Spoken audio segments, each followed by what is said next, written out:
ഈ അടുത്തായിട്ട് നമ്മൾ കൊച്ചിയിൽ നിന്നും ഇന്ത്യയുടെ ഗോസ്റ്റ് ടൗൺ എന്നറിയപ്പെടുന്ന ധനുഷ്കോടിയിലോട്ട് റോഡ് ട്രിപ്പ് പോയിരുന്നേ.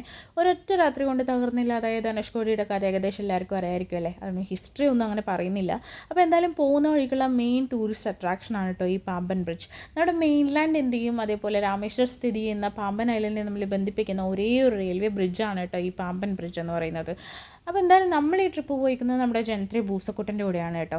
നമ്മുടെ കൊച്ചിയിൽ നിന്നും ഏകദേശം 457 കിലോമീറ്റർ സഞ്ചരിച്ചാലാണ് നമ്മൾ ധനുഷ്കോടിയിലെത്തുക. പോകുന്നതിനിടയ്ക്കുള്ള കാഴ്ചയാണ് ഇത്. നിങ്ങൾ തന്നെ ഒന്ന് നോക്കിക്കേ. നല്ല നീല കളർ ക്രിസ്റ്റൽ ക്ലിയർ വെള്ളത്തിൽ ഇങ്ങനെ നീണ്ടു നിവർന്ന് നടക്കുന്ന ഈ പാലം ഉണ്ടല്ലോ, അതാണ് അതിൻ്റെ ബ്യൂട്ടി.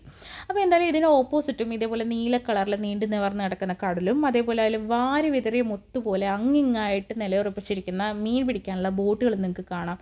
നമ്മുടെ ഈ സ്കൂൾ അസംബ്ലിയിലൊക്കെ വലുതായിട്ടിരിക്കുന്ന പിള്ളേരില്ലേ, അതുപോലെയൊക്കെ തോന്നാം കേട്ടോ. അതേപോലെ ഏത് പോയിന്റിൽ നിന്നും ഏത് ആംഗിളിൽ നിന്നും നമ്മൾ ഫോട്ടോ എടുത്താലും നല്ല പിക്ചർ പെർഫെക്റ്റ് ആയിരിക്കും. അതാണ് അതിൻ്റെ വേറൊരു സ്പെഷ്യാലിറ്റി.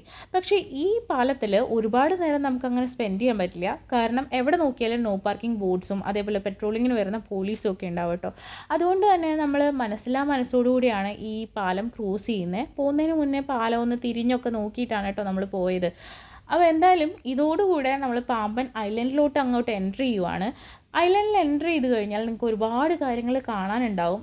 എല്ലാം കണ്ടു കഴിഞ്ഞാൽ കൂടെ അവസാനം നിങ്ങളെത്തുന്ന പോയിൻ്റാണ് ധനുഷ്കോടി, അതായത് the last road of mainland India എന്നറിയപ്പെടുന്ന ഈ സ്ഥലം. ഇതിൻ്റെ അപ്പുറം കടലും ശ്രീലങ്കയാണ് കേട്ടോ. അപ്പോൾ എന്തായാലും ഇവിടെ വണ്ടി പാർക്ക് ചെയ്യേണ്ട താമസം ഇവനെ കാണാനായിട്ട് ഒരുപാട് ആളുകൾ തടിച്ചുകൂടി കേട്ടോ.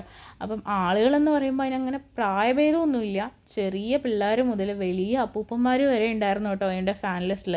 ഇത് നിങ്ങൾ കണ്ടില്ലേ, ഇതേപോലെ തന്നെ. അപ്പം ഇതിന് ശേഷം ഇവൻ്റെ പവർ ഒന്ന് വേറെ തന്നെയായിരുന്നേ. അപ്പം ഇതൊക്കെയാണ് നമ്മുടെ ധനുഷ്കോടി വരെയുള്ള റൈഡിൻ്റെ ഇടയ്ക്കുള്ള ചെറിയ വലിയ കാര്യങ്ങൾ.